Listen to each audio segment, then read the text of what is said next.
Hello guys, welcome to our channel vacancy updates. तो चलिए देख लेते हैं किस तरह की क्या वैकेंसी आई है। एंड ये एक्चुअली वैकेंसी नहीं है, ये आपके लिए अप्रेंटिसशिप की एक कोर्स है जो कि power grid corporation of India limited के द्वारा निर्गत किया गया है। यानी कि अगर आप चाहें तो दिए गए निम्नलिखित जो भी ट्रेड्स हैं उसके रिगार्डिंग जाके आप power grid corporation of India के तहत यानी पावर ग्रिड के तहत यहाँ पे जाके आप अप्रेंटिसशिप कर सकते हैं, जिसका ड्यूरेशन 1 ईयर का है। चलिए देख लेते हैं आपको कैसे कैसे इस फॉर्म को फिल करना है अगर आपको अप्रेंटिस करना है तो, या एंड साथ में क्या इस अप्रेंटिसशिप में 1 साल के दौरान आपको क्या स्टाइपेंड दिया जाएगा, वो भी सारी बातें देख लेते हैं नीचे जाके। अच्छा, दूसरी बात ये कि ये मैंने सिर्फ नॉर्दर्न रीजन का एक पूरा प्रोस्पेक्टस लिया हूँ कि नॉर्दर्न रीजन में कहाँ पे कितना ट्रेड के लिए किस स्टेट में कितनी सीटें हैं। इसके साथ साथ और भी बहुत सारे ऐसे रीजन्स हैं जैसे कि ईस्टर्न रीजन, साउदर्न रीजन में भी बहुत सारे पावर ग्रिड्स हैं जहाँ पे इस तरीके की अप्रेंटिसशिप की फॉर्म आई है। तो वो डिटेल्स भी आप लोग जाके साइट पे देख सकते हैं। ऐसे जो भी डिटेल्स होगा सिर्फ वहाँ पे आपको अंतर यही पड़ेगा यहाँ मेरे इस वीडियो में और उस डिटेल्स में कि वहाँ पे अलग अलग जो भी रीज़न है वहाँ पे सीट्स अलग अलग होंगे। बाकी सारी बातें फॉर्म को फिल करने का तरीका, आपके सिलेक्शन का क्राइटेरिया क्या होगा, इन सारी बातों की जो भी जानकारी होगी वो सारे जगह पे कॉमन ही होंगी। ठीक है, तो चलिए देख लेते हैं क्या है ऐसा। तो फर्स्ट ऑफ ऑल आप ये देख सकते हैं कि रेफरेंस नंबर इसका देख सकते हैं कि अप्रेंटिसशिप 2021/22 नॉर्दर्न रीजन NR101 करके है ये। एंड पब्लिशिंग डेट है 14/7/2021। इसका रजिस्ट्रेशन इसका शुरू होने जा रहा है 21/7/2021, यानी कि 21 जुलाई से रजिस्ट्रेशन यहाँ पे शुरू हो जाएगा इस फॉर्म को फिल करने के लिए। और 20 अगस्त 2021 तक इसका लास्ट रजिस्ट्रेशन डेट दिया गया है। एंड देख लीजिए कि ये साफ लिखा हुआ है बोल्ड लेटर में यहाँ की apprenticeship for 1 year duration for the northern region 1 in the following trades. दिए गए निम्नलिखित ट्रेड्स हैं, ये ट्रेड्स आप देख सकते हैं जैसे कि दिल्ली स्टेट में कौन कौन से ट्रेड के लिए ITI इलेक्ट्रिकल के लिए टोटल 6 सीट हैं, क्या रिजर्वेशन है, जैसे कि यहाँ पे 4 सीट आपके OBC के लिए इलेक्ट्रिकल में रिज़र्व है। उसी तरीके से डिप्लोमा अगर इलेक्ट्रिकल का बंदा है जो डिप्लोमा इलेक्ट्रिकल कर चुका है, वो क्वालिफाइड है, डिप्लोमा इलेक्ट्रिकल से कर चुका है और वो अप्रेंटिसशिप करना चाहता है 1 साल का, तो उसके लिए नंबर ऑफ़ सीट यहाँ पे 2 हैं।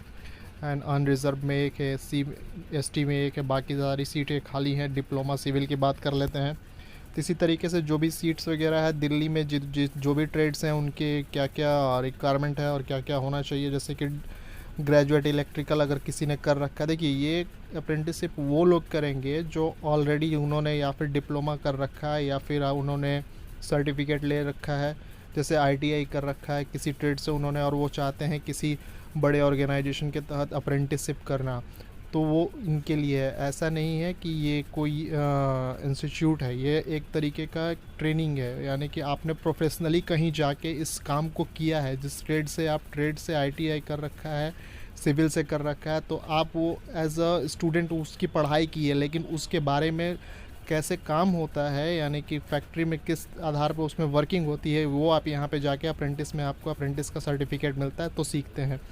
इसी तरीके से हरियाणा में देख लीजिए कि हरियाणा में क्या सीटें हैं, कितनी कितनी हैं। ITI इलेक्ट्रिकल के लिए कितना है, ITI इलेक्ट्रिकल जिसने ITI इलेक्ट्रिकल से किया हुआ उनके लिए यहाँ पे कितनी वैकेंसीज़ हैं फॉर द अप्रेंटिसशिप इन हरियाणा में। इलेक्ट्रिकल डिप्लोमा वाले के लिए कितना है, ग्रेजुएट सिविल हो गया, ग्रेजुएट इलेक्ट्रिकल के लिए क्या सीट्स हैं, वो सारी सीट्स आप देख सकते हैं। एज़ यूजुअल जो रिजर्वेशन होता है हर तरीके के डिपार्टमेंट में वैकेंसीज़ में या फिर अलग अलग तरह के कॉलेजेस एडमिशन में, वो जो भी रिजर्वेशन होगा यहाँ भी आपको मिलेगा। एज़ यूजुअल जो रिजर्वेशन मिलते हैं वो मिलेंगे यहाँ पे। एंड देख लेते हैं एलिजिबिलिटी क्राइटेरिया। जैसा कि मैंने पहले भी कहा कि यहाँ पे जो भी आप अप्रेंटिसशिप करना चाहते हैं वो देख लीजिए कि कौन कौन जो एजुकेशनल क्वालिफाइड हैं, किस तरीके का एजुकेशनल क्वालिफिकेशन उनका है जो कि यहाँ पे अप्रेंटिसशिप कर सकता है। तो पहली बात कि ITI इलेक्ट्रिकल वाले एंड इनका क्वालिफाई होना चाहिए, ITI in electrical full course किया हुआ होना चाहिए। ITI इलेक्ट्रिकल से डिप्लोमा वाले इलेक्ट्रिकल होंगे, इन्होंने अभी अपना फुल कोर्स 3 साल का डिप्लोमा इलेक्ट्रिकल इंजीनियरिंग किया हो। सिविल वाले डिप्लोमा जिसने सिविल ट्रेड से डिप्लोमा किया है, यानी डिप्लोमा मतलब समझ रहे हैं आप, डिप्लोमा का मतलब होता है जिन्हें पॉलिटेक्निक, जो जेनविन आप आम भाषा में हम लोग जानते हैं पॉलिटेक्निक, और ITI को सर्टिफिकेट कोर्स कहा जाता है और डिग्री को इंजीनियरिंग कही जाती है। तो जिसने सिविल से डिप्लोमा कर रखा है वो 3 साल का जो कोर्स होता है उसका वो लगाएंगे अपना सिविल इंजीनियरिंग का। एंड ग्रेजुएट जो कर रखा है, जिन्होंने बीटेक किया है, जैसे कि इलेक्ट्रिकल बीटेक हो गया, बीटेक ट्रेड से इलेक्ट्रिकल कर रखा है, और साथ में यहाँ पे देख सकते हैं कि उनको क्या स्टाइपेंड दिया जाएगा। स्टाइपेंड का मतलब जो 1 साल आप अप्रेंटिस करेंगे तो उसके दौरान आपको मेहनताना जिसको कहते हैं, प्रोत्साहन राशि जिसको कहा जाता है हिंदी में, एक तरीके के जो आप मेहनत करेंगे उसका राशि मिलेगा। जैसे कि ITI 11,000 12,000, वो आप देख लीजिएगा कि आप कौन सा कोर्स आपने कर रखा है और किस अप्रेंटिसशिप के लिए आप फॉर्म डालने जा रहे हैं, उसके अनुसार यहाँ पे आपको स्टाइपेंड दिया जाएगा। चलिए फिर और भी आगे देख लेते हैं। Payment of additional 2,500 in case of company accommodation is provided. अगर कंपनी ने अकोमोडेशन नहीं दे रहा है आपको, यानी कि आप जहां अप्रेंटिसशिप करने जा रहे हैं, बाय द वे आप किसी दूसरे स्टेट के हैं, दिल्ली में जाके अप्रेंटिसशिप करने जा रहे हैं, वहाँ पे आपको अगर अकोमोडेशन वहाँ नहीं दी जा रही है पावर ग्रिड के द्वारा, तो आप अगर अकोमोडेशन नहीं दी जा रही है तो उसके रिगार्डिंग में आपको 2500 रुपये एक्स्ट्रा देगी कंपनी, ताकि आप अपने अकोमोडेशन का एडजस्टमेंट कर सकें। एंड क्या क्या ऐसा है जो अब नहीं होना चाहिए कैंडिडेट के पास, जिसके कारण आपकी एलिजिबिलिटी रद्द कर दी जाएगी। तो पहला बात तो देख लीजिए कि awaiting the result of their final examination, यानी रिज़ल्ट आपके हाथ में होना चाहिए, अवेटिंग नहीं होना चाहिए। नॉट कंप्लीटेड द ईयर, यानी कि 18 साल कम से कम आपका एज कंप्लीट होना चाहिए। 18 साल से अगर बिफोर है तो आप इस फॉर्म को फिल नहीं करें, क्योंकि आपको नहीं बुलाएगा अप्रेंटिसशिप के लिए। अंडरगोज अप्रेंटिसशिप ट्रेनिंग, यानी कि 1 साल का होगा आप में इसका ड्यूरेशन जो होगा। एंड आप ऑलरेडी पहले से कहीं अप्रेंटिसशिप कर रहे होंगे तो आप यहाँ नहीं करेंगे, नहीं अलाउ करेगा आपको। जॉब एक्सपीरियंस 1 साल से अगर ज़्यादा है, अगर आप ऑलरेडी प्रोफेशनल जान रहे हैं, प्रोफेशनली अपने ट्रेड को यूज़ करना अगर, तो ये आपको नहीं करने जाएगा। 1 साल से ज़्यादा अगर जॉब एक्सपीरियंस है अगर आपका किसी ट्रेड में तो।